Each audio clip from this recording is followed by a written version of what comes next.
Yes, welcome. This is F Rap Critic. I'm your boy Malik 16, and no, gangsta is probably not what they yelling when they come to this channel, but nevertheless, we're here to provide some real hip hop analysis. I'm joined by some very special guests. It's a privilege and an honor. I consider them extended fam. I'm gonna let them introduce themselves. Who y'all be? Hey, look, Malik, when I got the email from you and it said we gonna dissect Straight Outta Compton from N.W.A, I read it real fast and I thought it said you gotta dress up like N.W.A from Straight Outta Compton. So that's my bad. You know what I mean? That's my bad. But anyway, I'm Bert Mitty, one half of Old Head Youngins. What's happening, y'all? Hip hop, man. Hip hop and Jerry curls, baby. Yo, it's your man, Old Head Spoon, the oldest. I am one half of the Old Head Youngins trivia team, along with Mr. Jerry Curl, fake Eazy-E, Sleazy E himself, Bert Mitty. So yes, we are Old Head Youngins in the place to be. In effect. And my best DJ Envy impression. Could you tell the people who don't know what Old Head Youngins is? I'm gonna leave that to Bert Mitty. Bert Mitty, go ahead. Old Head Youngins, basically we are a rap trivia game show / page. Two of us came together and you know what I mean? We just had a bunch of unique ideas for, hip hop trivia.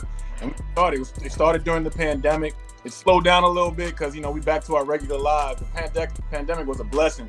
But yeah, we're going to get right back on it. And you can check us out, oldhead_youngins on Instagram. You know what I'm saying? Yeah, I met these brothers by being a contestant for a trial run. So, one day that episode will get unlocked out the vault. But for now, man, I've been enjoying the online presence, and I couldn't do this album without the pros. You might have heard them mention already, the album that we're going into dissection mode, the classic that we're talking about today is none other than the genre-defining and defying, iconic Straight Outta Compton by N.W.A.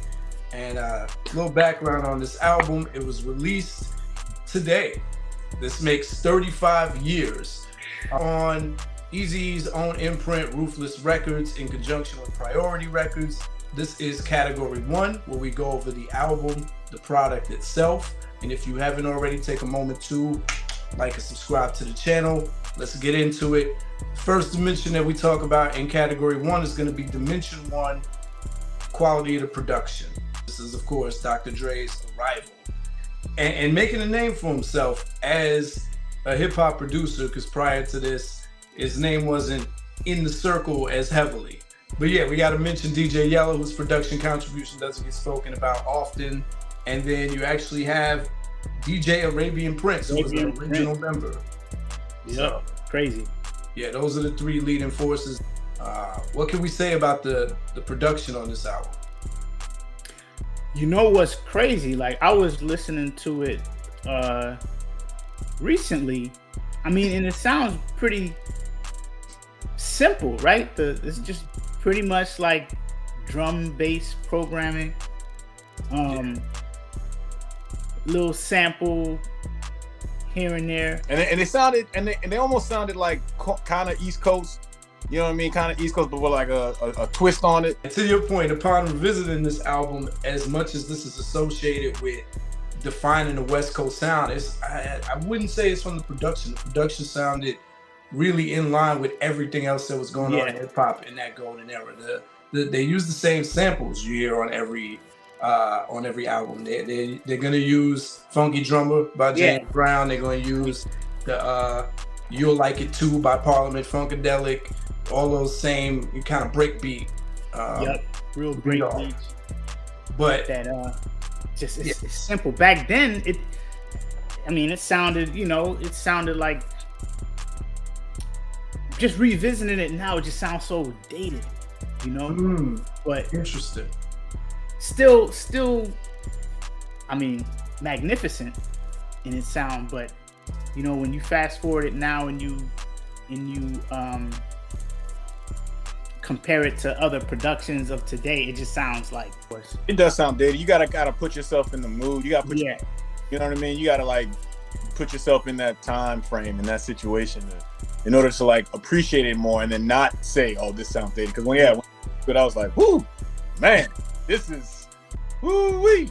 But it is what it is, and That's interesting. I reference something often called the cheat code. So like songs with big samples from songs that were even bigger in their heyday always get an extended life because the familiarity factor. So you take a track like Express Yourself, and they really didn't do anything to it from that original Charles Wright and the 103rd Watts Band sample. So that's a song that kind of lives on longer than probably a lot of the other songs on this album because it used the cheat code.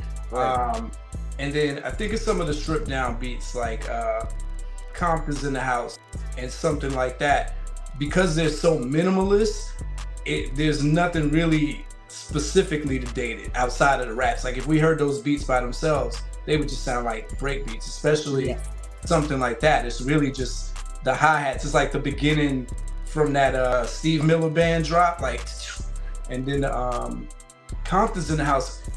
Y'all know what that beat sounded like to me? It sounded like EPMD song, You're a Customer. So I mean, the stripped down ones live longer than some of the super dated, like the Eazy-E solo. Of course, that sounds really Produce my eye.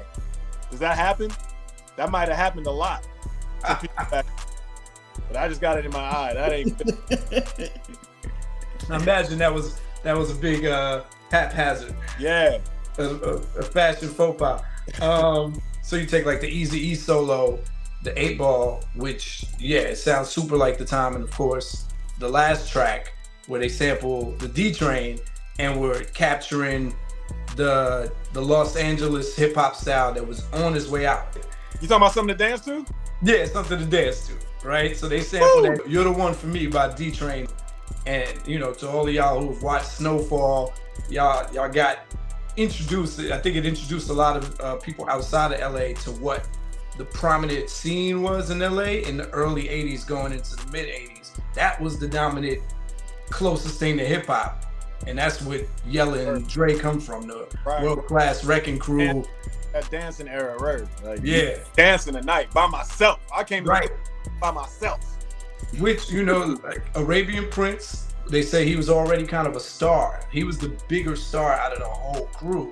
So by the time they decided to take this direction, he was like, you know what, I'm bowing out. I'm good. So he was the first member to technically leave N.W.A. because he had already been popping with this, what they call electro dance scene, which was, I guess, how you got the girls back then.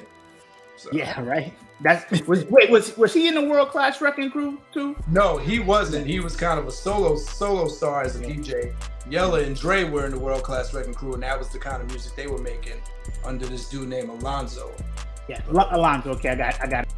That I read somewhere that the plan originally, part of why Arabian Prince left, was because the plan was they were always going to be a half and half group. It was going to be half of these type records that were influenced by like the gangster wave that had just started, the Ice-T 6 in the Morning style songs, and then the other half were going to be more songs like something to dance to so they can get a radio presence. But somewhere along that, Eazy abandoned that idea. And it's like, you get one song. Yeah. So I mean, that's what we get. I think they were using like one of the original versions of the roll-in drum machine to produce a lot of this, and just like a lot of the other beats of this golden era, hella samples to make one song, right? So it's not, Express Yourself is one of the rare examples of just one sound, one sort of bed just going. Yeah, and then maybe parental discretion is advised. That Isley Brothers sample that I turned you on. Yeah, it's just one thing, but everything else is spliced. Like Straight Outta Compton has like 11 samples in it. Yeah, so that was the whole collage. Now that I think about it, that beat is busy. It's busy. After Police, all the singles have a lot of things going. Gangsta. Yeah. And then Dope Man, the only thing that would kind of give way to a signature West Coast sound is not even the version on this album. It's the version from the first album with the entire Ohio Players Funky Worm sample. They don't really put that in this version. It's more stripped down and sounds more like everything else that was going. It's more of a boom bap kind of beat, right? So I don't know. I heard y'all talk about it being dated, but there's a level of genius with how they cut and splice. I know Dr. Dre, I know Dre said he hates this album because they threw it together in 6 weeks, and he felt like he could have been more. You know, Dre's a perfectionist, so looking back, he's like, I hate it. They would have had the correct time. Are you telling me it would have been, you know what I mean, just better, more influential? This is one of the most influential rap albums of all time, man. Yeah. I wonder, because I mean, they were doing everything in tune with the sound. They even scratched Rakim in there, right? Like, and they were breaking a lot of rules and doing everything that everyone else was doing at the same time. So I don't know. What do y'all give this for production? From 1 to 5, 5 being the highest. You gotta earlier I said dated, but when you listen to it, you got, like I said, you gotta put yourself in that time. So you can't sort of like you can't say it's dated, man. I can't, you know what I mean? I gotta retract that statement. You know what I mean? Especially history lesson I just got from you 16. So yeah, man, like I'll give it a 4, because a 3 would be too low and a 5 would be too much. But I mean, what else was really popping at that time like that? 88, man. 88 had some joints out though. Huh? I feel like in 88 there was some joints out that don't sound as dated. And I think with that just straight, I mean, there was some samples thrown in here and there, but it's a drum and bass, you know, focused production. And you look at stuff like, I'm trying to think what came out in 88. EPMD, like what we just talked about. Oh, there you go. Like what Eric Sermon and Scratch was doing back then. Like that, to me, that's not, if you call that dated, maybe, but it was just so ahead of its time. I don't think this production was ahead of its time. I guess if that's what I'm, you know. None of Dre's production is ahead of any time. Yeah. Ooh, hot take. Yo, Malik, can you stop the recording real quick? I'm just saying, I'm not saying it's bad or it sounds great, but yo, what are we doing? Nah. Malik, what were you saying, Malik, earlier? I don't think Dre's ever been lauded for being ahead of his time. I think Dre's the biggest repeated praise you're gonna hear about Dre is how crisp his sounds are, and how he puts the instruments and samples and layers together. And that's what I'll say about his production on here. He wasn't sampling from a different bank, but his decisions, like, think of F the Police. In the beginning, he's using that Marvin Whitney sample for the intro, the heary or all rise in the verdict, and then it goes straight into this other beat. And then for the breakdowns, there's scratches and the beat changes, and it goes right back into the beat. So it's the Frankenstein that, and that's what he did. Right. That 8-Ball song is like a damn gumbo. My God. Yeah, because in the beginning it's using that do, and then it changes to half of the beat from Boys in the Hood, that which is kind of rock and rollish, right? But I mean, you know, Dre was like, give me that record. Okay, now pass that record. The beauty is in how they were thinking. What were they thinking to cut and splice this little piece for the hook, or just in the middle of the verse, they'll chop away from the beat into some random other break beat and then bring it back. That's kind of what you got to look at, because they really aren't pulling from a different sound bank than anyone else. So I like what both of you were saying. But please do not rate this based on, for the time. Yeah. We got to look at this as a body of work. You know, when they go back and they rate those Stanley Kubrick films, they look at it as filmed through cinema standards. So that's the whole point. So I'm gonna have to give from a production standpoint. I love Dre, but I gotta give it a 3. Yo, so I was 8 years old back then, right? When that came out. I couldn't listen to that album on my own, right? Had my older brother who, you had to have parental advisory. Exactly, you know. But yo, what I was listening to was JJ Fad's album that Dre produced, and yo, I love the production on that album. And I guess it came out around the same time, and I'm kind of doing a comparison, and maybe there's a bias there because I listened to that album more back then. Yeah, that's not fair. And it's not fair, but still, I can't just be like, rated high based off of what it is. Yeah, exactly. Yeah, so a 3. 3. Okay, Which is still good. It ain't bad. Y'all ain't gotta apologize for your rating, man. Bert, what you giving this on a scale from 1 to 5, man? Look, like I said before, I think a 3 would be too low and a 5 would be too high. So I'm right there on 4. Because I mean, you're trying to be too fair. You're trying to be too fair, man. Great, man. It's great when you think about it, man. Like take me back as who I am now. The 88, and I would appreciate that. You know what I mean? 7 years old, 8 years old, you know what I mean? I couldn't relate, you know what I mean? But I'm sitting there like this though, still, you know what I mean? But take me back now, and I'd appreciate it. I'd really appreciate it, man. So yeah, I got 4 production. Like I said, I see both of your points. You can definitely do 0.5s too in between, but there's a crispness to it. No matter how basic or outdated it is, those drums still hit crispy. Yeah. And because there's this mixing of live instrumentation, like you hear a track like Parental Discretion is Advised. Yeah, it's the Isley Brothers sample, but Yella will tell you he was playing live drums on it. You can hear it in the end when he's doing the solo, and you can hear Dre playing them piano keys. There's like a whole minute and a half vamp out after they finish rapping, after Eazy-E's like, advise. They're just killing it. So there's a fullness even with this limited use of sounds, this minimalist production. And then it reminds me to Spoon's point about comparing it to what other people were doing production-wise, soundscapes. It reminds me when I reviewed Ultramagnetic's album that came out this year. All of their beats sound basic until the last track. There's a track called like Delta. And I'm like, well, this sounded like something from the 90s. It was more lush, it was more melodic. All the other beats were like frenetic and just tap, tap, tap, tap. So this is similar to that. Yep.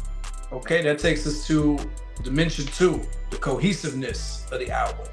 Cohesiveness is more about how the beats sound next to each other, how the songs go next to each other. It's a question of sequencing. Does it feel like a cohesive album to y'all? Definitely. I think, yeah. I mean, it's a great body of work. Like whoever EP'd that, who EP'd that? Anyone? It's gonna be Eazy and Jerry Heller. Oh, that was Eazy. Okay. They did a good job. They did a great job. Everything, it works. Everything blends together from one song to the next. I mean, I don't know if this is answering your question specifically, but I think in the beginning you have like both singles, right? Like, isn't it like three? Yeah. Three singles back. Yeah. Oh, Gangsta. Mm-hmm. Third, right? Yeah. Or something like that. It's like, yeah, exactly. It's like Straight Outta Compton, Fuck the Police, and then Gangsta. Yeah. And that's always my thing. You know what I mean? That's kind of like how you go to the movies and then the whole crowd laughs at the joke that everybody saw in the trailer at home for 2 months. You know what I mean? It's like, what you doing, dog? You know what I mean? They put those 3 things there so quick and so fast. Like, you get the whole thing. Now it's like, oh, I gotta like this. The rest of this better be banging because like you gave me, you know what I mean? The 3 songs that we came here for. You know what I mean? Off the break. Right. That's crazy. I don't know. Has any album been like that? Yeah, there's a ton of albums that do it. But you got to come out swinging too, because this was hip hop in the 80s, and it wasn't as, this crazy, super high charting genre yet. I mean, it was getting looks, but I think you got back then. You gotta be like, no excuse. I'm like Bert. That is a pet peeve of mine. I feel like good EPing leaves breadcrumbs or they space it out. That's what I'm saying. Space it out. Give me everything all at once. It's like climax before we get to the fourth. Like, what are we doing? You know what I mean? Fortunately, because it's a classic, that means it did have other songs that wound up being well known. But I will. Here's my gripe with the sequencing is they do a great job of introducing everybody at different points, but in the middle, somewhere in the middle, they get real Dre and Ren heavy, and you forget about Cube, and then it gets real Cube heavy at the end again, like how it started.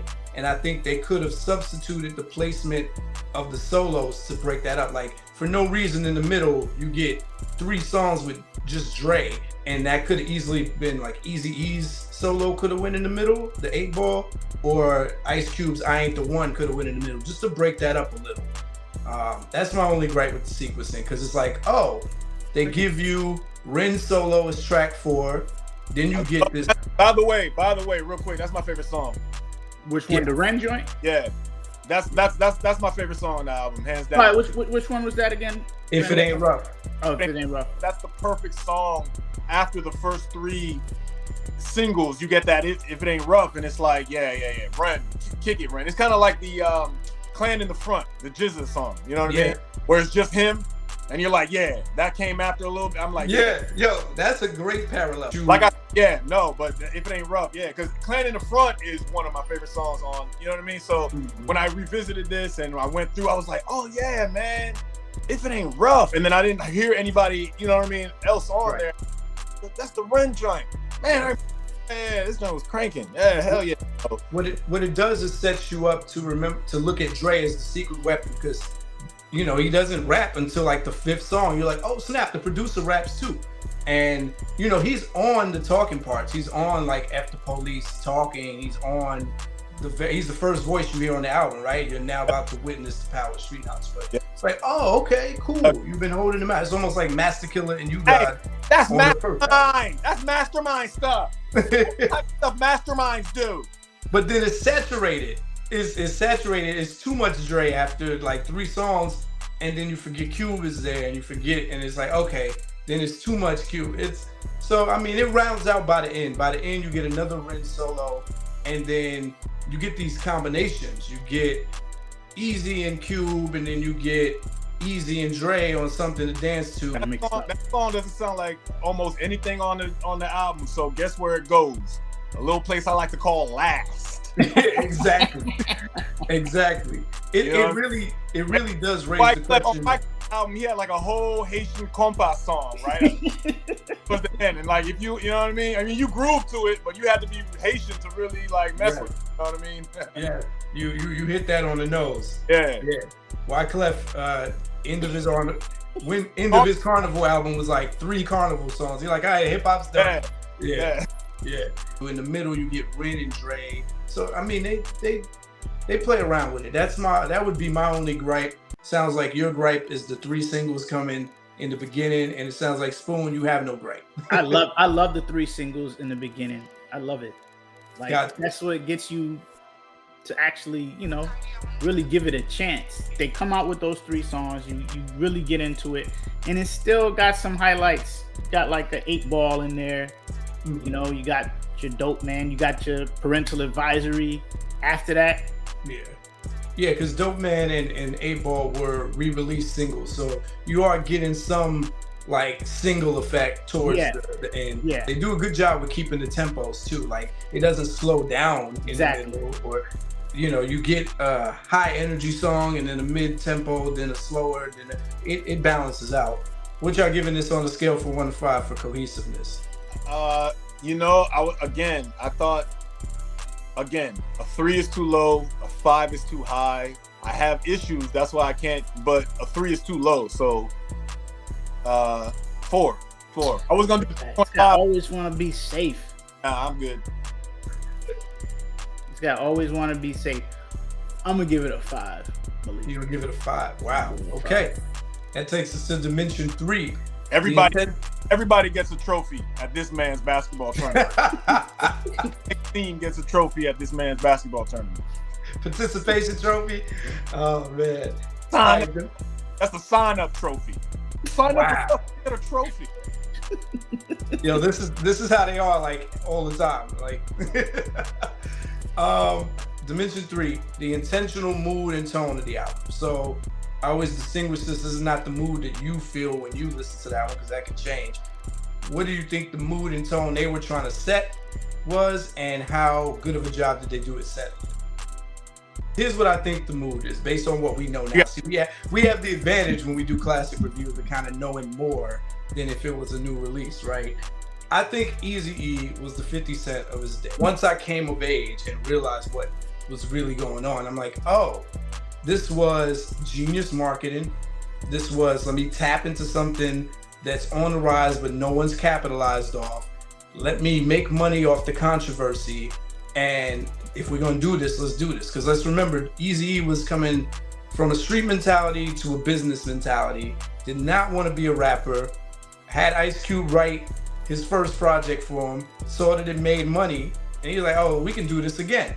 And he's like, "Well, this is how we're gonna do this. If we do this, I'm bringing on my people and this crew that I brought together, but let's be as sensational and hyperbolic as possible without that word, as much as a street nigga can say that, right? and we're gonna piss people. And there's even a skit. I remember back in the LimeWire days, I downloaded I Ain't the One, and before that song, this must have been like the anniversary edition, and he's like, yeah, and that's why we say and if you don't like it because we're trying to piss you off. And I'm like, okay, I see it. And this is like what 50 did with songs like High All the Time, where he's like, I don't even smoke, but I know my listeners smoke, so I'm gonna make, or with the beefing with everybody because he knows controversy sells, or I'm a rap with a little southern twang since I got shot because I need to appeal to a broader market. It's all like, let me give the people what they want, even if it's not true. Was a po nigga, no one. Exactly. And I'm like, yo, Eazy is genius for doing that. There's a genius in that. And I think if they wanted to execute that where it was believable, they checked that box. If they wanted to execute that where they were speaking for the other kinds of people that they were around, then they checked that box too. And I think the tone was set. If they wanted to scare suburban people, they could check that box too. I think you hear all of that. And if they wanted to give you something to dance to, they gave you something to dance to. On the outro. And so what do y'all think? I think what you just highlighted, I mean, is pretty much, on point. The mood was to just set it off. It was an intent. I think it was an intent to highlight the MCs too. A lot of the because we could have done like verse, chorus, you know what I mean? 3 dudes on an album, 2 guys on it, but they really gave, when you got a group and you can bust out and have like some solo songs, that's crazy to me. You know what I mean? Especially back then, right? Especially back then. That's what I'm saying. That's like is that concept new? I don't know. Like that's kind of crazy. What was that concept new? That was crazy. So I think they had a lot of intent to highlight their individual MCs, and they did that. You know what I mean? What y'all giving this for the mood and how good of a job they did setting it on a scale from 1 to 5? Let me go first because I know Bert gonna go with a 4 to be safe. He always say if you can't give I can't give a 5, I can't give a 3. I did already twice. I'm gonna go 4 with the mood. I think it's it's solid. I think it brings me to, it puts me back, listening today in 88 in Compton, places me on them streets, or in that studio with them, being rambunctious and just having intent to push the envelope just to see where they can get, just to see what kind of outcome and results would transpire from their effort. Okay. I can dig it. 4. Bert. 5. Everything that they wanted to do. This is Dre, man. He's thinking past, are they gonna be going like this? You know what I mean? He's already 2-3 steps ahead of us. You know what I mean? And like you said, like you mentioned before, Eazy taking that mantle and saying, oh yeah, this could work if we tap into this market and such and such. So yeah, 5. They knew exactly what they were doing. They knew exactly what the reaction was going to be. Maybe not. Well, maybe not. But they knew what they were doing. They knew. Dre been around for how long before that? Like, he wasn't new to this. Yeah, but it You know? was different for him though. It was Yeah, but he was still he was seasoned already. Look, consider the fact that Arabian Prince bowed out because he's like, I don't know where this violent thing y'all doing is gonna go. I know I got success with what's already popping in the club, which this electro dance. So I mean, this was not a successful rap style yet. They, so I mean, I love your answers. I love both of your answers. That takes us directly into. But did you like mine better? That takes us directly into Dimension 4, the song distinction versus the repetition of words and sounds. This is all about elements of the album that might get redundant. So sonically, let's talk sonically first, and we'll get to words. So we talked about the beats and how much Dre was Frankensteining and kind of doing things that were newish, but for the most part safe and in line with the golden era of production. But one thing that I do notice that stands out, Dre loves him some guitar lick loops. I can't count how many songs are here. The main beat is so he samples Average White Band doing that for If It Ain't Rough. That beat is which really sounds like the same beat as the main beat for F the Police, which is Roy Ayers, Boogie Back. Another beat that's and then when you get to Ren's final solo, Quiet on the Set, is just Doing It in the Park by the Blackbirds, which is another guitar strum. So I mean, that might be the most repetitive use of sounds here.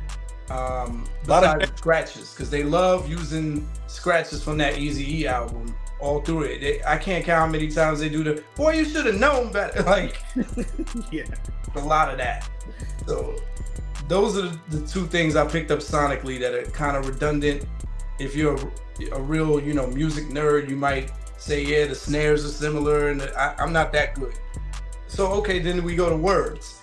A part of that strategic packaging to be like the bad guys of rap. It reminds me of wrestling, right? When you choose to come out as a heel. I think The Rock started out as a heel, right? Well, and everybody a jabroni and whatnot. So a part of that is the excessive cursing.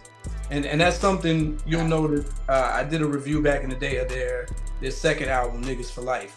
And that they get over, if this was excessive, they go over the top on the second album. They start talking about some real crazy shit. But here, just the use of the word, like on Compton's in the House, they use MFer like so many times in the sentence. Like no one curses this much in real life. Exactly. Except for maybe cops, right? They're like, hear that. You don't hear that when you're listening to it.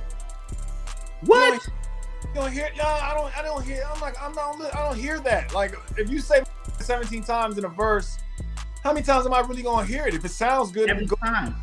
Nah, they rapping in such a basic 80s pattern that it's said with such emphasis and openness. Even straight out of Compton, just we are in the 80s. We are in the 80s.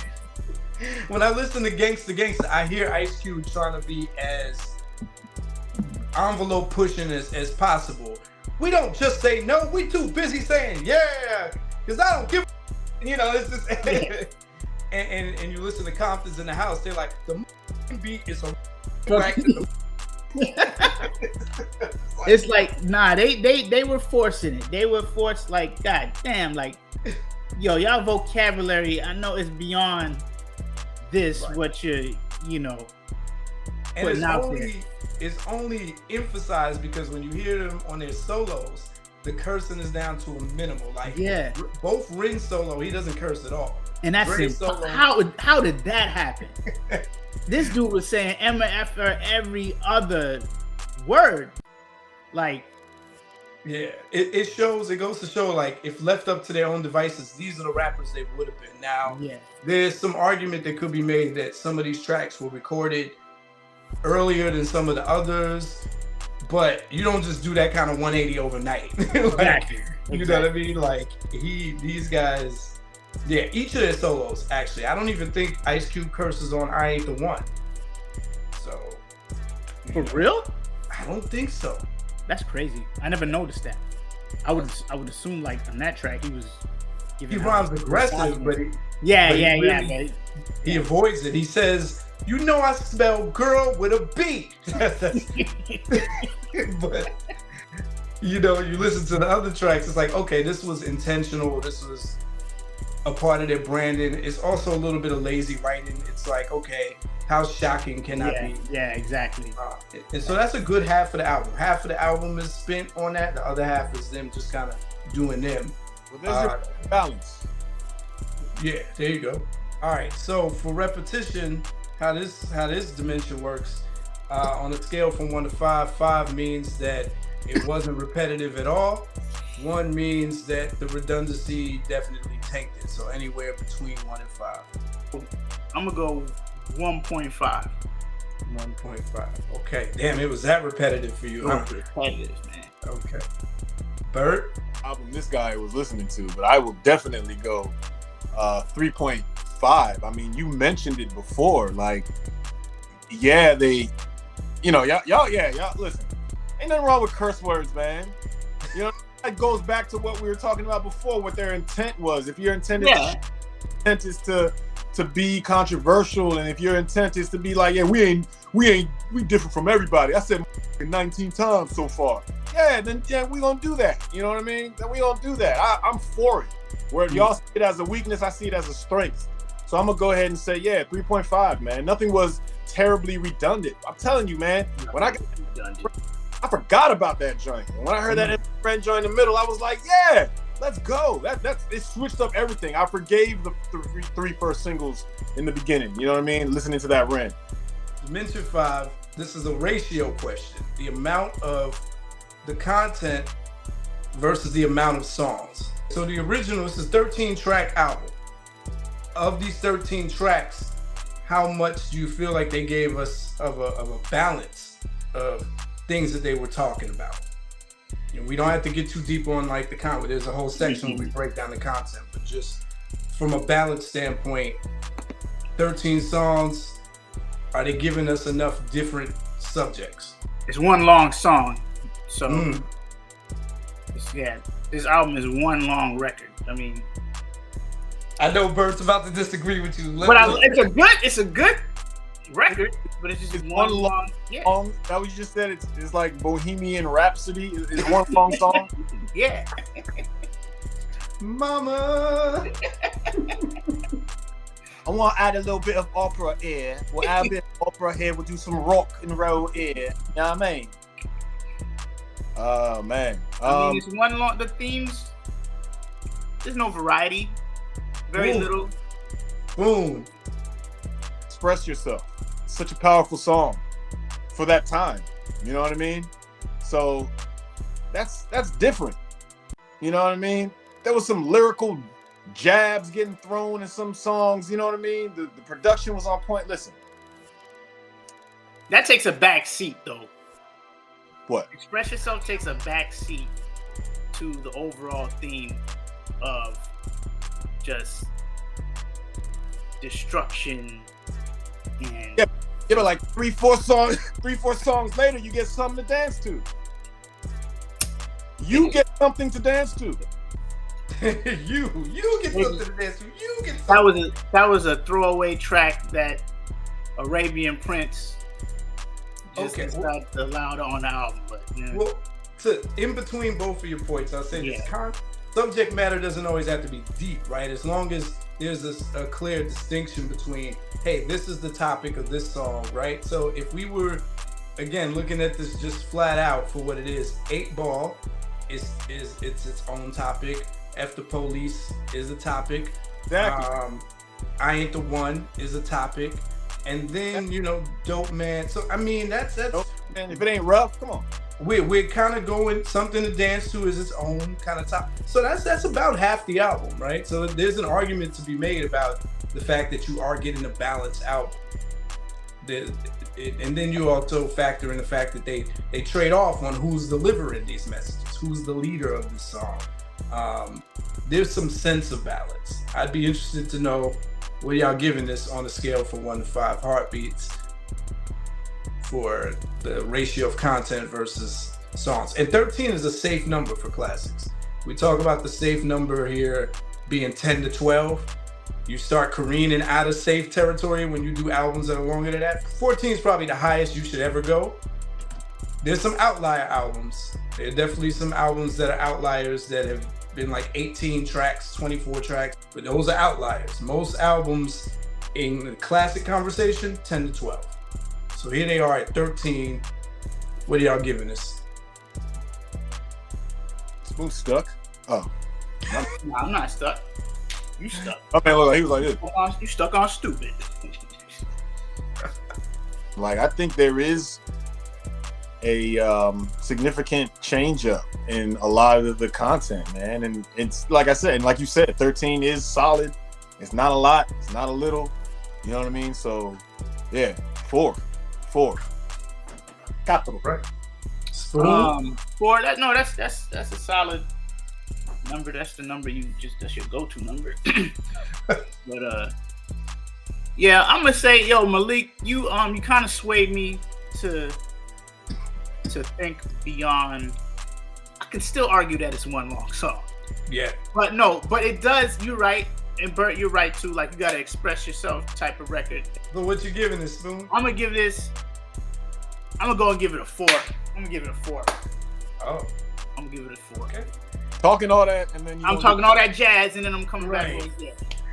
So Dementia 6, the features, and usually on 80s albums, we bypassed this because it wasn't the wave. But I think I can safely say that apart from Juice Crew, N.W.A might be responsible for making this a wave, like to have features on your album. So the feature here, the big feature, is the D.O.C. They don't even make a lot of fanfare about it. They don't introduce him with any grand introduction. And that part of that is because he was on the previous N.W.A album, the N.W.A and the Posse. Yeah. And he was just kind of in there with everybody else. But here, he is the first voice, and he's like, all right, what y'all gonna do for this last song? Oh, you want me to set it off? Cool. And I'm like, oh, which member is this? Because you hear a little Willie D twang on the first line, and then the voice sounds like a mix of Ren and Dre, and then you're like, oh, this is someone else, because there's a rasp to it. What do y'all feel about D.O.C's presence on here? He killed it. I mean, I'm not gonna say that was my introduction to D.O.C because I heard him afterwards before I heard, him on this. But I mean, I'm just imagining hearing him back then. No one sounded like that with like the crisp vocals, the aggressive vocals. Like he just sounds like a prototype. He did sound like the fifth member of the group. Like, if you told me he was in it, it would have been easy to believe. Like, but he also sounds like a standout to me. Like he sounds like the most. He sounds like the guy like you push to get your group popping, like the Method Man. He sounded like the Method Man of N.W.A back then. I mean, he wasn't in the group, but that's what I got from his verse. Old. I was gonna say Capadonna. Yeah, that's a good comparison. See, Spoon, my comparison, but better than yours, cuz. Better than yours. Damn, bro, you keep getting me, man. Damn. You could tell, that he's Dre's writer now that we know that, Dre had him writing for him. And because they follow each other, and the setup is such a nice alley-oop that he gives him. Like, he ends his verse and he's like, Yella's on the drum, rocking the beat. Hey, yo, Dre, where you gonna take it? And Dre's like, hey, yo, let's take this to the street. And then it's a nice alley-oop. But he's a guest, and if you're looking at Arabian Prince as a guest, then what he brings to it, the fact that it is the last song and it's a different flavor from all other songs, similar to what Spoon was saying about D.O.C being a standout, bringing something different with his verse to the feature. You can argue that Arabian Prince, because the beat is so different, whether this was the first song, the last song, because that's the song, the only song he appears on, it's like, oh, he brings something different to the album. What do you think, Bert, about these two? It's short and sweet. You know what I mean? I know you've had the reviews before where you're talking about features and stuff like that. I've seen that. They kept it short and sweet. I'll keep it short and sweet. It was perfect. You know what I mean? You get introduced to the D.O.C. Well, not really get introduced to the D.O.C, but for me, you know what I mean? Some people, a lot of people, the novice, you know what I mean? Spoon claims he's some hip hop doctor or something, but I think it was perfect, man. I gotta hear that song again. I don't think I got to that on my new listen. Oh, for real? What? Oh yeah, that's probably my favorite song on it. It's probably the best song on it. All right, so what y'all giving this for the features? The features, 5 means they helped the album, 1 means they hurt the album. So anywhere between there. Didn't hurt it. 3, it did nothing. It did nothing. It's nothing. Okay, it's you can't say that, and then you'd be like, "Oh, I didn't even listen to the record like that." That's why I did nothing. Yo, Malik, I'm speaking for Bert. We all had youngins as a team. We both giving this one a 5. No. Somewhere between 5 and 3. You know what number that is, Spoon? 4. All right, that takes us to dimension 7. The question of, does the weakest song or do the weakest songs bring the album down? Right. So organically, we all come to a point with any album, where we skip a song. And maybe not because it's whack, just we skip a song to get to the song that we really like. But sometimes there's albums where there's a few songs or one song that's so weak that it actually will bring the quality down and tank the album. So what's the song that you found yourself skipping when you... The very last song. You can't skip that, Spoon. Okay. You just gotta sit there and take it. You're right. Technically. Especially when you had a tape. Yo, that's genius. So something to dance to doesn't make it for you. Nah, that don't make the cut. Spoon's not dancing. Yeah. It doesn't fit the theme at all. It's just like, let's throw this record in here just to please whoever, I don't know. It just they messed up on that one. They didn't have to do that. Listen, that song is absurd, but very. It's absurd, but it might be. It's absurdly fun. You know what I mean? I'm sure people danced to that when they went to the parties, and it's like, wait a second, this is N.W.A. Yeah. Oh, let's do it. Listen, it's all about the females, man. Yeah, listen, me and Franklin Saint would have been in the club pulling them to that song. Oh, God. Got the product and we got some girls. Y'all want to have fun? Get the product. But no, here's what I want you to do. Bust the move. Yeah. Being the last song like that, you can't bring an album down. You know what I mean? You can't bring an album down if it's last. That's the worst setting for it. If that joint was 7th, that would have been a problem. You're right. So is it basically a bonus track without? No, it's the last song. It is the last song. And if you think it's the weakest, that's cool. Bert, what's the song that you think is the weakest that you find yourself? Really, really, really bad. It's really bad. That song is bad, man. That song is horrible. Is it? Damn, because I want to say, oh well, yeah, we needed it. You know what I mean? Especially all that stuff that I was saying before about where we dancing, and they could have done a better job. But to me, it sounded so creative. They did like a talk rap style, and they were the back and forth game. Y'all not giving them no credit for the. I remember, yeah. Because he was like, yo, I'm going home. My feet are tired. Hey, you going to leave with all these girls? I don't know. And then, it was just, it didn't sound that. That's not what they're talking about. Did you dancing? What do you mean? Y'all listen? All this dance, my feet are tired from all this dancing I'm doing. Cuz, nah. Did y'all listen to the N.W.A. and the Posse album? Pieces of it. That song should be on that album. Yes. I think it was a holdover from that, honestly. Yeah. So this is the only dimension where I insert my opinion in like that. I think the weakest song is Gangsta Gangsta. I hate that song. What? I hate that song. Yo, Malik. That is the most up in the middle of it and stuff. And, wow. That is the raunchiest kind of sounds over the top. They are going out their way to sound like. Come on, man. Cube talking about it's not about a calorie. He's talking about he just slapping niggas at the party. Then he go outside, bring out a shotgun. Cause Ice Cube is crazy as like it's too much. It's too much.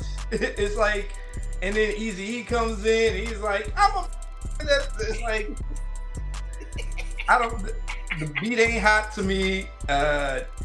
I'll give you that. It might be the beat is a little, the beat is a bit subpar. But I could be like four verses. Four verses.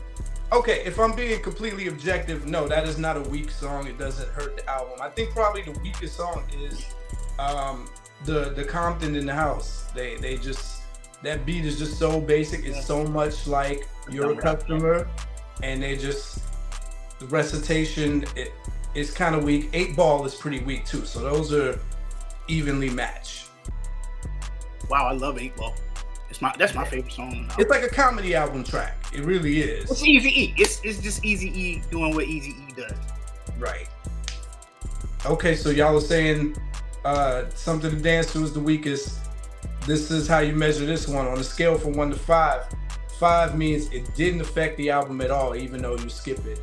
1 means it brought the quality of the album down. It tanked it. So anywhere between there. It did nothing for me. I can't. Is there like a void answer? 5.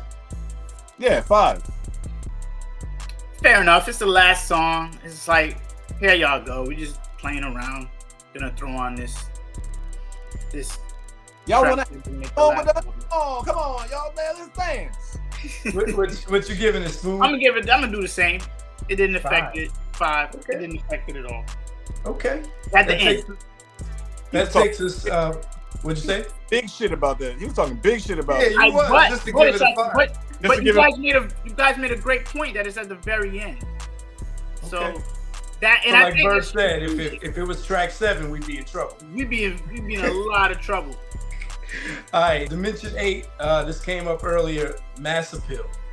So, how many legs to stand on was this album ever destined to have? Besides what we know about it, what happened as an audio piece of work, as a body of work, did it even have commercial appeal?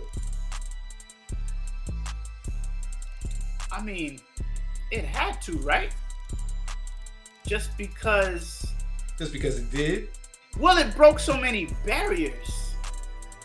You're talking about from what we know now. Like, if you were an A&R and you listen to this, or even as a music critic, as you listen to this, can you say, oh, this song can work here, this song can work there? Or would you be like, what do I do with this?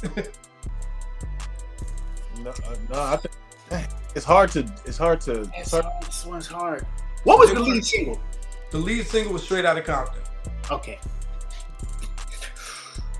And if we go by hip hop standards, that's the street single, right? That used to be the formula. You would come out with your street single, your radio record, then your follow-up radio record. So they had the formula if they wanted it. Express Yourself would have worked any market in that era. That could have been any artist. That could have been Young MC. That could have been Big Daddy Kane's song. It's a workable song because of that. Like I said, the cheat code, that familiarity sample. It's a safe song. So if you're like, okay, this is a single, that's one. Something to dance to, because at the time that was the music that was popping, it could have worked. So if I were to do this album the way they did Tweet, right? Tweet's whole album is neo soul, but they decided to put the two of the only Timbaland tracks out and ruined her career because everybody thought she was like that type of artist when she should have been running with like Bilal and Erykah Badu. If they did that, there goes my. Sorry. Right. So if they would have just put out Express Yourself and Something to Dance To, you would have not known these were. You would have been in for a rude awakening with the rest of that album, right? The bait and switch. But they had it if they wanted to go that route. I will say they did have that. So I'm gonna say yeah, it had commercial appeal, because especially if that's the lead single, because that's something that we kind of haven't seen before at that time. You got these 4 dudes, aggressive as hell, talking all this crap. It's appealing. I'm gonna pass it around to radio directors and see what happens. Okay, you're gonna give it a chance. Yeah. I will also say this is not an album with a lot of hooks. These guys are not hook masters. Like most songs do not have hooks. They're like DJ scratches, or they repeat the refrain at the end of their verse, and it's an instrumental break for the hook. That's kind of the formula there. Straight Outta Compton is like, I don't even know what that's singing in the background. But it's the how it comes off. Mm-hmm. Like when you first hear it, it's like, it's like so busy, and it's like. But by traditional commercial formats, they didn't follow that, right? There's no chanty part to sing along with. Gangsta Gangsta is the same hook as Dope Man, Dope Man. Like, there's a lot of laziness there. They weren't trying to make memorable hooks. You remember them for other things. So that's an Achilles heel. Yeah, but it's kind of like, especially if it's like, it's a group, it's a hip hop, hardcore hip hop group. I think it's the context of it all too, right? Mm-hmm. Probably one of the last years for rappers doing 4-verse songs. Mm-hmm. I remember reviewing the Ultramagnetic and Rakim albums, and they had a lot of 4-verse songs. Mm-hmm. After this, it changed. They're like, you got to cut that out. Yeah, 3 minutes. Too much rapping. I think it does. I think it has commercial appeal. I think the intent was for them to kind of break through, crossover. Are they one of the first sort of crossover groups when you think about it? You know what I mean? We talking about like, I mean, I went to school in Europe, and I knew them German kids and them English boys, like they've been known about N.W.A. You know what I mean? They was schooling me on some stuff. You know what I mean? Getting mad because the Bama had dinner with the president. And I was like, dude, what are you talking about? Oh, I would never have dinner with the president. Who will do that? And you're get that. But yeah, I don't know, like that's interesting. Because I do believe that what do y'all think? Crossing over. Like they didn't know. White people, like, as far as the content goes and being controversial and taking up suburbia and all that, of course, that's easy. That's the easy. When I think of it, I don't even know if they plan to, because when you hear them talk about it, they didn't expect that they would, get to white people. I think they just wanted to impress the neighborhood. When you hear stories like Too Short, where he's like, I rapped the Pimp's lifestyle for them because they were requesting me to make tapes for them.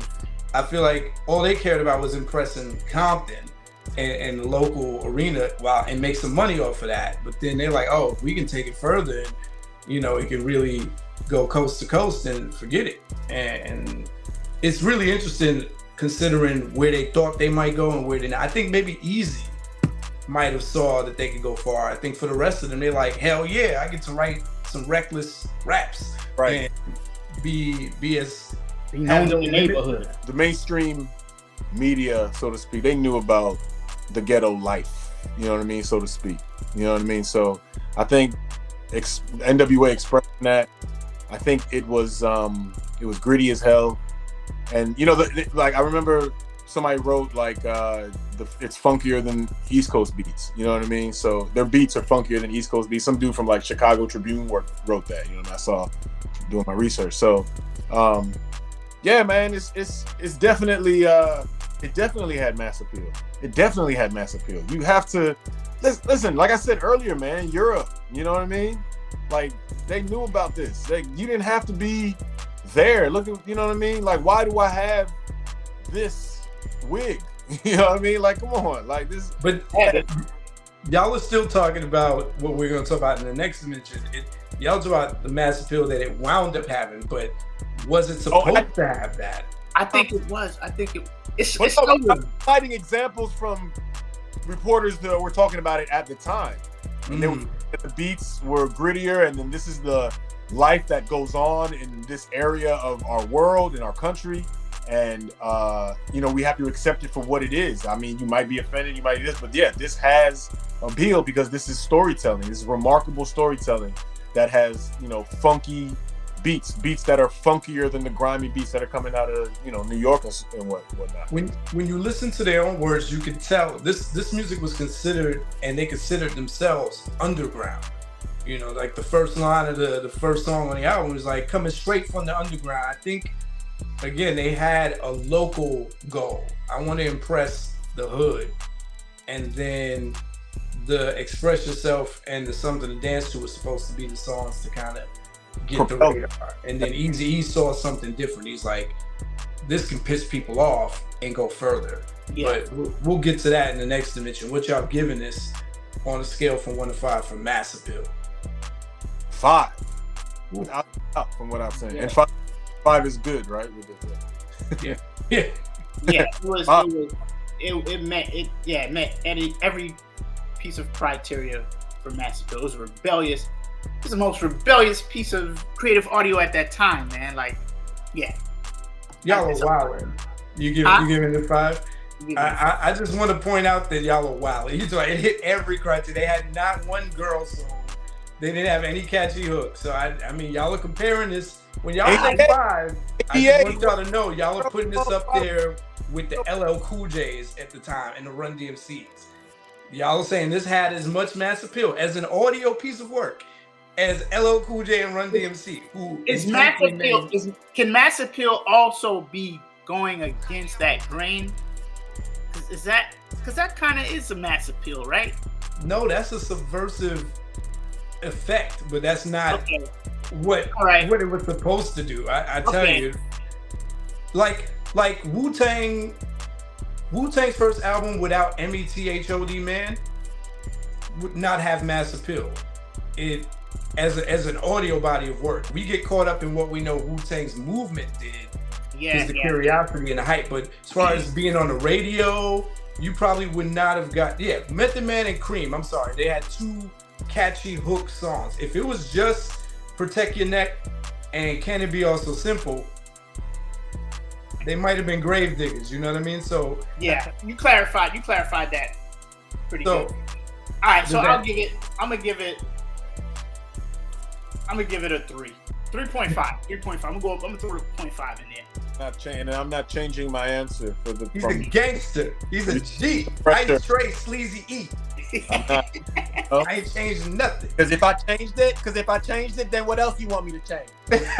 What else change about myself? All right, last 2 dimensions. Dimension 9, everyone's favorite, the 3 I's: impact, innovation, influence. Now here's where we talk about what this album did, right? So let's be honest. The Gangsters and the White Boys are what made this a platinum selling record. The Gangsters had never heard anything like this. I mean, you can argue, yes, Schoolie D was out, but I don't know if the Gangsters of Compton were bumping Schoolie D. Schoolie D, again, is another rapper that was making music to impress his local circumference. Like, this is for the Parkside Gangsters in Philly, right? Ice-T had just came out, so this is a whole group capitalizing on that and making it a wave. And then a part of that is Eazy-E's vision with the whole imagery. The imagery is what's really selling this group. The controversy is what pushes them over, and then everything else falls in line. But you have a group wearing lokes, black hats, which you hear Ren talk about in every damn verse. I wear my hat and jackets, right? That's their Black Panther-esque kind of presence. Now, like, you associate that with them, even though they said this is what the dudes in the hood were wearing. Sort of like what Run DMC did for like the drug dealer chic of their era. They brought it to hip hop. And so that is like, I want to know more about these guys. It's like a uniform. Then the Gangsters are like, okay, this is the soundtrack to how we live. I'll bump this. But if left up to Gangsters, this is just going to be a dub swap meet mixtape that just gets passed around. This ain't really going to sell platinum. It's the White Boys that are like, this is counterculture. This is revolutionary. And piss my parents off. Right? I listened to this in my Motley Crue album and F the World. Get off, Carol! Right. So controversy sells. that's the impact for this album. What y'all got to say about the impact? This goes to all the points that y'all were making earlier. Is negative attention good attention? Yes. Is controversy appealing? Yes. But that's all the after effect of everything that's packaged with the album. It's the imagery, it's the cover. Look at the cover. You're looking up at them. I don't know if we saw a rap album cover from that angle, right? Yeah, they're looking down on you while Eazy's pointing the gun at you. So a gun is being pointed to the consumer. Yeah. I like that. That was me. That's great. In that uniform, right? So again, we haven't seen uniform rappers since Run DMC, because this was the era of individualism. Here they come looking like a tight-knit brotherhood of people that'll scare you and rob and pillage. But yeah, impact, they wind up getting banned from MTV. The FBI sends a letter because of the F the Police song is catching so much wave. We can't deny the impact. The impact is mostly what we're talking about. Everybody started wearing Raiders jackets. Mm-hmm. Remember that? Raiders hats. Actually, they was banning people from schools. Were like, nah, you can't wear Raiders jackets. Yeah. And this was the start of the more we hear about rappers getting in trouble, the more we're intrigued. It's like almost like The Baby. When The Baby first came out, he was getting locked up left and right. And you're like, who is this cat? Right? Yeah. Kodak Black. That adds to the aura. They're getting, arrested on stage for doing F the Police. And then the innovation. What's innovated on this album? The controversy, the parental advisory sticker factory was brought to life. In 700,000 jobs for the parental advisory sticker factory. After that, you know what I mean? So that was, man, like that without a doubt, without any, True. What else is innovative? I mean, the sound, what they did with the just the whole sound, their image. That wasn't innovative. That wasn't innovative. That was innovative. Well, the content, the language. Yeah. Oh, that's what you're saying. Because I was like, you're contradicting yourself. Oh no. Okay. No, well, maybe the mixing, from a sonic aspect. But yeah, I have read this is one of the most well mixed albums of the 80s. Definitely is. I mean, when you listen to it today, it's like, damn. Well, then again, you don't know if you're listening to like a remastered version, right? But I mean, no, these dudes were cursing like, rappers really weren't cursing like that, were they? Not. No, they weren't. Nah, they weren't. Everything was kind of PG-13. I mean, you had one or two acts that were like really trying to. Like Rick. Yeah. Yeah, but. Yeah, this is right when rappers would slip a few per album. It was a big deal. Like MC Lyte, of course, was cursing. Big Daddy Kane, but the pussy started talking. But not like this though. This was like intentional. I'm gonna piss you off. Your parents aren't gonna allow 8-year-old Clarence, old head Spoon, to listen to this stuff. Yeah, this is Sam Kinison. Like this is at the end of Parental Discretion Advised, we get where Juicy J, which I guess Megan Thee Stallion took from Juicy J, which took from me to shut the fuck up, right? And this, of course, put Compton on the map in mainstream and the hip hop world and to other coasts, because I don't think people outside of California knew much about the city of Compton before this, which takes us into influence. The legacy of this album. Set the tone for what was to come. Yeah. Everybody had to follow that formula or try to. Some try to. Not everyone. Not that was everyone's lane, but like if you can get into that lane, it was safe for a little bit, and it influenced. Yeah, it broke down barriers, influenced so many after them. Look what that somebody did the family tree, man, of Ruthless Records, from N.W.A. all the way down to like somebody that's not even popping like that, who's like, you know. I know where you're going. You know what I mean? Like, yeah. If we follow the Eazy tree, we go through the bone, right? Exactly. If we follow the Dre tree, it's 50, it's M, and all of their artists. Crazy. Right, and then so on and so forth. It's the game changer. It's, you know, we've all kind of seen that article circulate that talked about the secret meeting in hip hop that happened and all of that. Y'all seen that. Counterculture. We can't deny how important the white buying audience has been to hip hop's growth. And this is the golden era, which is about to take us into the 90s, where the companies latch on and realize, oh, this is a marketing way, which is part of why Ice Cube left, because Jerry Heller was a precursor to that. Like, oh, I can make money off of this. And for better or worse, this changed hip hop. My personal opinion, this ruined hip hop. This album right here ruined hip hop, because as much as time passes and we allow time to do a lot of things, that's part of why this channel exists, right? A lot of albums we call classics just because of time. It's like, no, it's not really classic. Just like I heard Mob James say, a lot of dudes ain't OGs, they just live long enough to get old.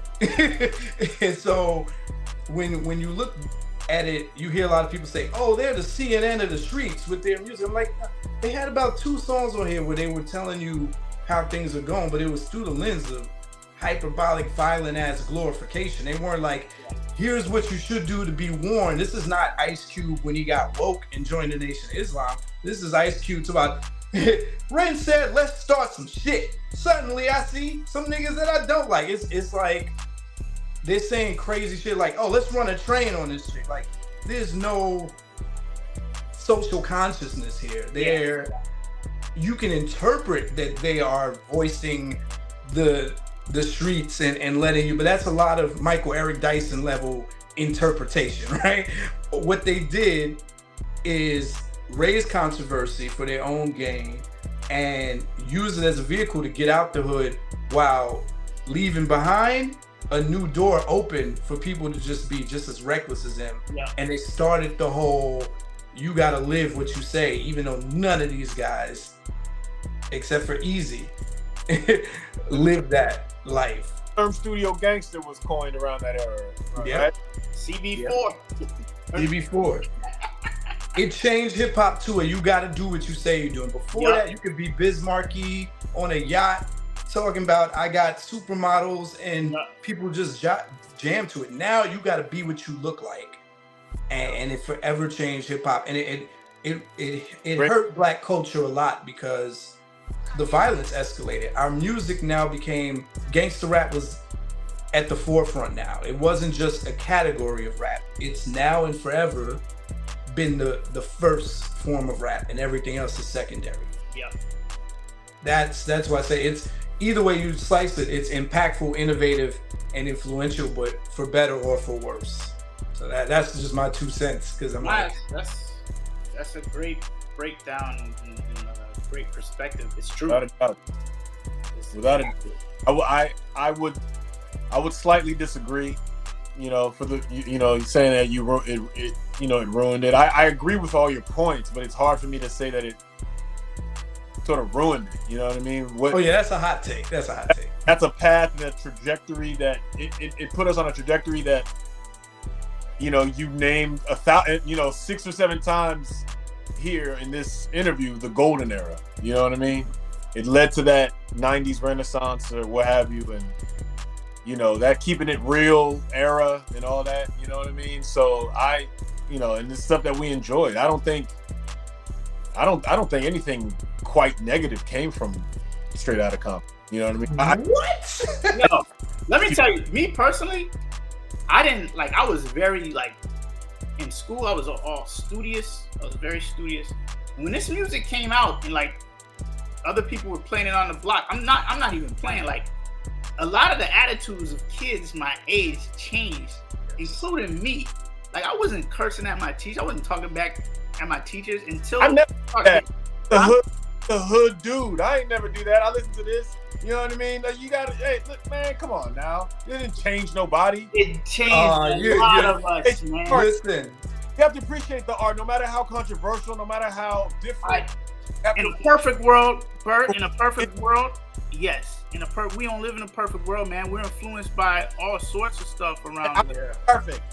I'm like Nori. This now I remember what I was gonna say. Nori will tell you in almost every damn Drink Champs episode, he was afraid because when he was younger, he thought N.W.A was a gang. He thought they were really doing what they were doing in the videos, and he was afraid of them. And he was like, anytime somebody said they were going to Cali, he's like, watch out for N.W.A.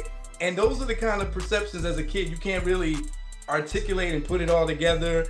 But I do think there's a certain class of black people, especially college educated black people, who live kind of the same way that those suburban white kids who made this group popular do. And we have the luxury of being entertained by Bobby Shmurdas and Kodak Blacks and Pooh Shiesties because it's so far removed from the life we live. Mm-hmm. And we can easily say, oh, it's entertainment. But the low socioeconomic class of us who live by those words, who are throwing up gang signs on their Twitter and reciting rap lyrics for their like quote of the day, this is real for them. And so as artistic as Ice Cube was for being able to embody that, I'm mad at Ice Cube because he's, you know, I mean, again, these are kids. And that's the other thing about rap. Rap is probably one of the only genres where we live by the words of people that we wouldn't listen to in real life. You don't listen to 17-year-olds and quote them as you're like. If you're an Instagram model, you do. Right. And so some of that has to be taken into account. I had the same point when I reviewed the Ghetto Boys debut, Grip It, on that other level. They were Texas N.W.A. They were going out their way to do shock value rap and talk about choking women and crazy stuff like that, because this is a new wave. It's like, oh, shock rap. And then if you're gonna have irresponsible parents, you know, playing this type of music, or, you know, siblings, whatever, around, you know, your 8, 9, 10-year-olds at the time who were in those environments, they are gonna get influenced by those words. It's just, sorry, but y'all sound like some mark-ass yo, Bert, mark-ass busters. All right, so what y'all giving us on a scale from 1 to 5 for the 3 I's: impact, innovation, and influence? 5, man. Yeah, you can't go under 5. You can't do it. Yeah. You know what I mean? Nancy Reagan couldn't even put it in 5. It's real. They had to invite him to the White House, and then decades later, this winds up being in the Congressional Library, the Library of Congress, the Presidential Library of Congress.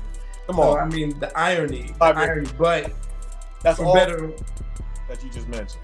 And for better or worse, the optics of it is white people profiteering off of black violence. And all right, takes us to the final dimension 10, the overall timelessness and uniqueness of this album. My man's in Iraq. He does. My man, he's coming like from Desert Storm like shit. Yeah, that is what it looks like. Since we had to tell in, I could be in, you know, Iraq, Afghanistan filters, cool. But yeah, this is what y'all were talking about earlier. Everything sounding dated, but in the pantheon of classics, how unique is this classic? How timeless is it? Do you cringe when you put it on? If you were introducing your 13-year-old to it right now, God forbid, but if you were, could they get into it? You know, first, I wouldn't. You know what I mean? You ever played this for Max? I wouldn't play this for Max. There would be no point to play this for Max unless we just finished watching the movie or for some strange reason. You know what I mean? Mm-hmm. There would be no reason for me to introduce this to anybody, which is insanely ironic from, you know, my ranking on the 3 I's. Mm-hmm. But you know what I mean? And calling y'all mark-ass busters, but I mean, there's no point.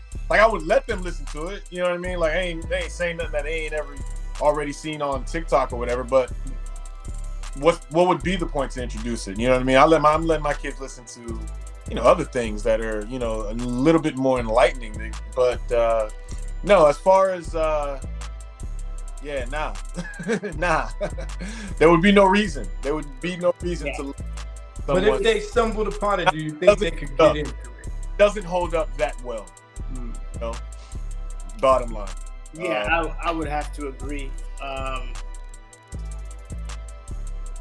The only reason to play this for your child, I guess, would be Well, take child, any 13-year-old, a student, any anybody, 13-year-old, any 13-year-old. Yeah, if a kid found this, do you think they can get into it? It's No. cringe. It's cringe. It's cringe content. Aesthetically, it doesn't hold up. Is this any different than Key Glock? Who's Key Glock? I don't even Oh know. man, no, in the episode. Who's Key Glock? But like, so y'all cringe when y'all hear certain songs. They really just don't stand the test of time for y'all. No, this For is me, hella dated. Hella dated. I still listen to it every now and then though, just for nostalgic purposes. Yeah. But outside of that, there's no reason. Okay. Unique. Is it unique from other classics? Yeah, I'd say so. The more we talk about this, the more it's getting like worse. Okay. You know what I mean? There was so many points that you brought up, and then I brought up and I agreed, and I was saying, oh, it's great for this, it's great for that. But as we keep going and we keep going, it gets worse and worse. So that is a microcosm of the album. As time crept, it just gets worse and worse. So right, and those are the markers of classics, right? If we play that same 13-year-old Thriller, I think they could get into half of the songs on Thriller.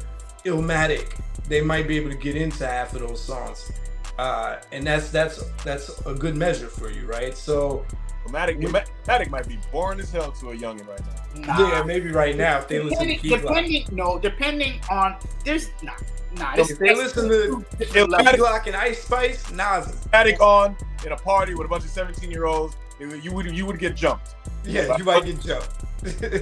They want to hear that da-da-da. Yeah. So on a scale from 1 to 5, if you're considering uniqueness and timelessness, what you giving this? Timelessness or 1? Uniqueness is a part of that. Oh, okay. So I give it like a 2.5. Yeah, I would say the same thing. 2.5. That's where I'm going. Okay. And there you have it. With that, we conclude the Category 1 review of this classic, turning 35 today, on this day. And my special guest, man, Oh Hey Youngins, very happy to have y'all. It's an honor and a privilege. I love this discourse. I love the humor. I love the wit. And that's Youngins with an I. I'll put the contact information and the link to their page in this episode. Hopefully I can get y'all back for part 2. We'll coordinate that.